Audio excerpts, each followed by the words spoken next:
What's going on, everybody? Car Guy V8 here with another video, and today I figured I'd show y'all the wiring debacle that I've got going on in my 1979 GMC Sierra step side.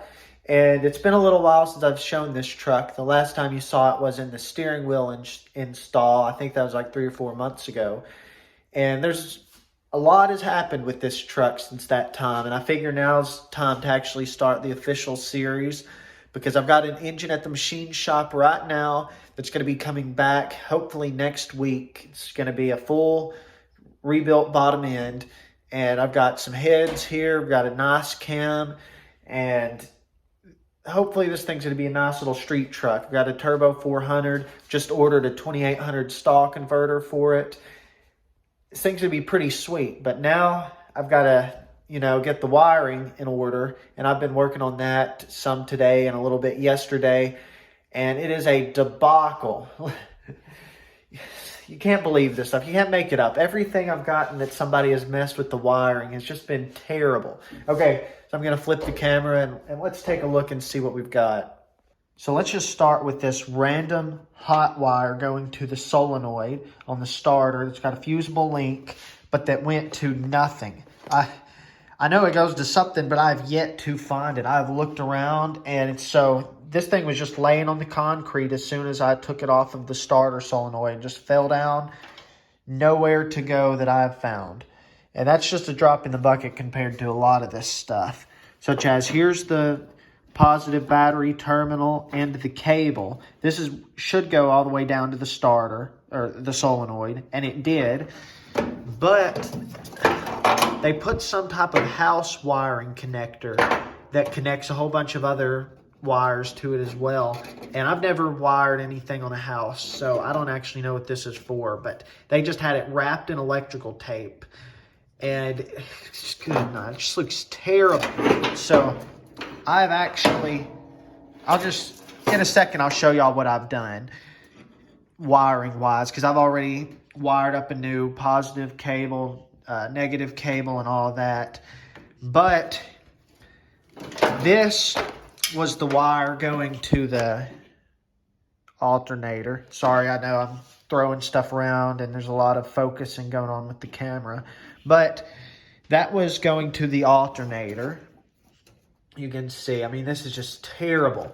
This one, I'm trying to figure out how I want to rewire it in, because I did not wire it up onto my new positive battery cable yet. And let me find. Here's one that I already fixed. This is going to be the new, this is actually going down to the solenoid on the starter. This was the old connector. That black one there, you can see it was all pinched, and they had a weird splice job done to it. So I just taped this to it so I'd be sure to remember where it went, because I have a whole bunch of detailed pictures of where everything went. So what I usually use, I just use a shrink connector. I like the way that looks. I also used one here wherever he had this done with just a housing wing nut. You know, one of those you just slide over the wiring and twist. Kind of like that stuff over there. And so I already fixed that. This. They actually used some house wiring right here. And I already cut the end off. I'm going to be connecting that together. Got another thing over here I'm connecting together, because this was, where did that go? This went right there, and they used some other type of, I don't even know what you call some of this stuff, but look, I mean, it just looks terrible.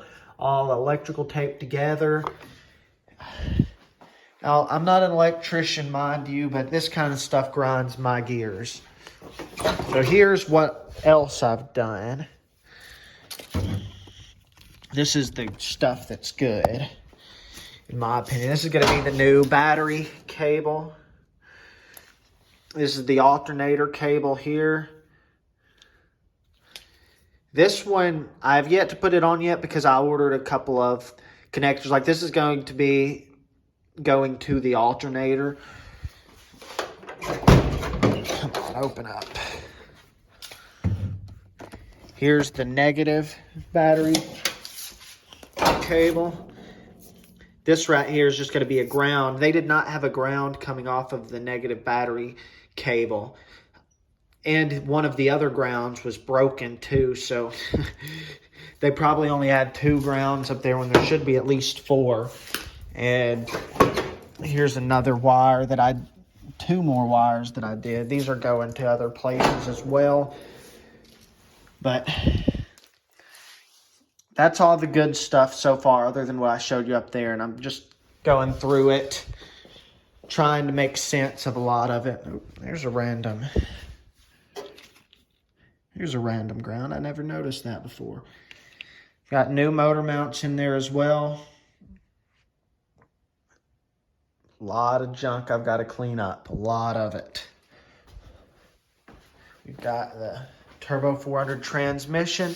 I know the shop's kind of a wreck right now, but pretty soon I'll be rolling this truck out and getting rid of that 4.6 there. And that'll make some room and I'll be able to clean all this up. But I also need to bolt down, find a bracket for these seats, because these are OBS seats. And they look very clean in here actually, but there's no bracketry on the floor. There's that steering wheel I installed in that October or November video. I don't remember when it was.